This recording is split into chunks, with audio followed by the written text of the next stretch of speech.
ছিপ নিয়ে মাছ ধরছে, কার না ভালো লাগে? আবার সেই মাছ যদি পুরে খাওয়া যায় কিরকম হবে একবার ভেবে দেখুন।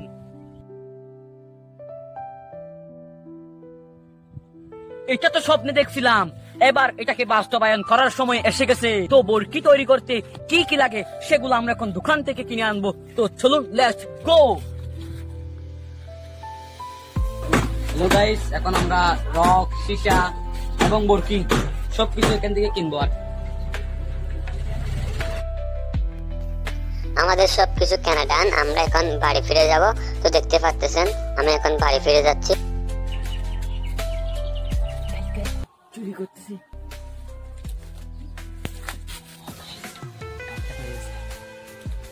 আমি বাস নিয়ে বাসায় এসে এটিকে সুন্দর করে ছেঁচে ফেলে একদম সোজা করে ফেললাম এবং আমি স্যান্ডেল দিয়ে একটি ফুলা তৈরি করে ফেললাম। এগুলো সব দিয়ে এখন মানাবো আমরা বড়শি। দেখুন ফুলা, রক। ফাইনালি আমার বড়শি বাঁধা শেষ। দেখুন ফুলা, তারপরে সীসা, তারপরে এটা হচ্ছে সর্বশ্রেষ্ঠ বড়শি। তাহলে আমার সবকিছু ডান, আমি এখন যাব বিলের মধ্যে মাছ ধরতে। তো গাইস, আমরা এখন বড়শি নিয়ে মাছ ধরতে যাচ্ছি বিলের মধ্যে। বিলের মধ্যে যদি না পাই তাহলে নদীর মধ্যে যাব। ওই যে নদী দেখা যাচ্ছে এখান থেকে, এটাই হচ্ছে আমাদের নদী, এখানে মাছ ধরবো আমরা।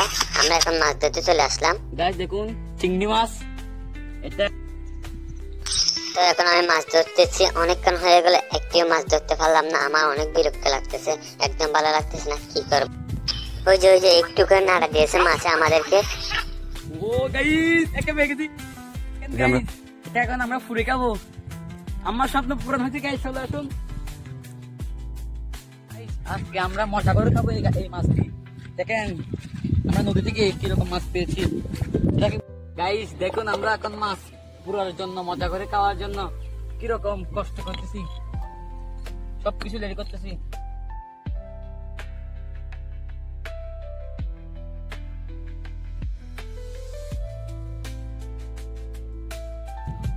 দেখুন গাইস, এখন হলুদ, মরিচ, মশলা, নুন সবকিছু দিতেছি। দেখুন কি তৈরি করছি আমরা। এরকম করে দিয়ে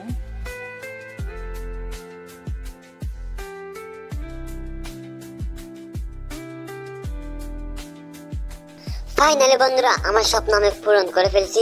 কি যে মজা হয়েছে সেদিন, আমি আপনাদেরকে কিভাবে বোঝাবো।